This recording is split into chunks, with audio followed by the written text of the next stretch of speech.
The ground shook. Not from an earthquake, but from the impact of a 75-millimeter shell slamming into steel. The dust inside the turret was thick enough to chew. For a split second, the crew inside the tank thought they were dead. The sound was like a giant sledgehammer hitting a bell. Their ears rang. The smell of ozone and burnt explosive filler flooded the small compartment. But the wall didn't buckle. The shell had bounced.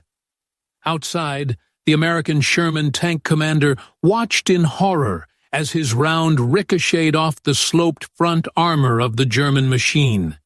He began to reverse, gears grinding, panic setting in. It was too late. The long barrel of the enemy tank slowly rotated toward him. It moved with the precision of a watchmaker's hand. A flash, a crack that split the air. The Sherman erupted into a ball of violent orange fire. This was the summer of 1944. Normandy. The hedgerows of France had become a graveyard for armor, and waiting behind those walls of green vegetation was a monster. The Allies called it the Panther. It was fast, it was well-armored, and it carried a gun that could kill anything the British or Americans could field. If you want to see more stories about the machines that changed the course of history, take a quick second to hit that subscribe button. It helps us keep these engines running. Now, step inside the steel beast. It was humid inside the turret of Panther 424.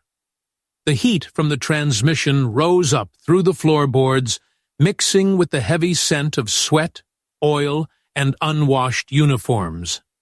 Commander Ernst Vogel wiped his forehead with a grease-stained rag. His eyes were glued to the periscopes. Through the thick glass, the world was a distorted green blur of leaves and shadows. They were hunting. "Engine temp?" Vogel asked. His voice was low, barely audible over the idle rumble of the Maybach engine. The driver, sitting down in the hull, crackled over the intercom. "Hi, sir, but holding. She's angry today." "Keep her steady," Vogel said. "We can't afford a breakdown here." That was the duality of their existence. They were driving the deadliest tank on the battlefield, yet they lived in constant fear that their own machine would betray them. The Panther was complex, over-engineered, a masterpiece of design that was prone to catching fire just by trying to climb a steep hill. Vogel opened his diary later that night. The pages were damp. "We are kings in a castle made of glass," he wrote. "The armor protects us from the enemy, but the engine is a ticking bomb. Every mile feels like a gamble. But when the gun speaks, nobody argues." The radio crackled to life. Static hissed, followed by a frantic voice from the lead scout car. "Contact! 3 Shermans, 500 yards, advancing on the crossroads." Vogel kicked the back of the gunner's seat. "Wake up! Action front!" The turret whined as it traversed. The electric motor hummed a high-pitched note. Through the sights, the optics were crystal clear. This was the German advantage. The Zeiss lenses gathered light better than anything the Allies had. Even in the dappled shade of the bocage, the gunner could see the rivets on the enemy hull. "Target identified," the gunner said. "Load armor piercing." The loader, a boy of only 19, grabbed a heavy shell from the rack. He slammed it into the breech. The heavy steel block slid shut with a metallic clank that vibrated through the floor. "Up!" the loader shouted. The tank rocked gently as it crept forward, breaking its camouflage. The leaves fell away from the barrel like a shedding skin. Vogel looked through his commander's cupola. He saw them. 3 olive-drab shapes moving cautiously down the dirt road. They looked soft, high silhouettes, flat armor. "Range 400, Vogel said. "On," the gunner replied. "Fire." The gun recoiled. The tank shuddered violently, sliding back a few inches in the mud. The empty brass casing clattered onto the floor of the turret, smoking hot. Down the road, the lead Sherman didn't just explode. It shattered. The high-velocity round from the Panther's long 75mm gun punched straight through the front plate and ignited the ammunition storage. The turret of the American tank blew 20 feet into the air. "Target destroyed," Vogel said, his voice flat. "Next target, traverse left." But then the trap sprung. A shell hammered against the side of their turret. Sparks showered down on Vogel's shoulders. "Right! Flank right!" Vogel screamed. They hadn't seen the fourth tank. A British Firefly. It was hiding in a barn, its long 17-pounder gun pointing straight at them. This was the only Allied gun that scared them. It could punch through their armor like paper. "Driver! Reverse! Hard!" The engine roared. The tracks spun, tearing up the earth, throwing clods of mud high into the air. The Panther lurched backward, retreating behind the hedgerow. Another shot whizzed past the barrel, the displaced air pressure rocking the suspension. They were pinned. Inside, the panic was rising. The loader dropped a shell. It rolled on the floor, heavy and lethal. "They have us zeroed!" the driver shouted. "The transmission won't take this abuse, sir. I can hear the gears stripping." "Forget the gears!" Vogel yelled back. "Get us behind the stone wall."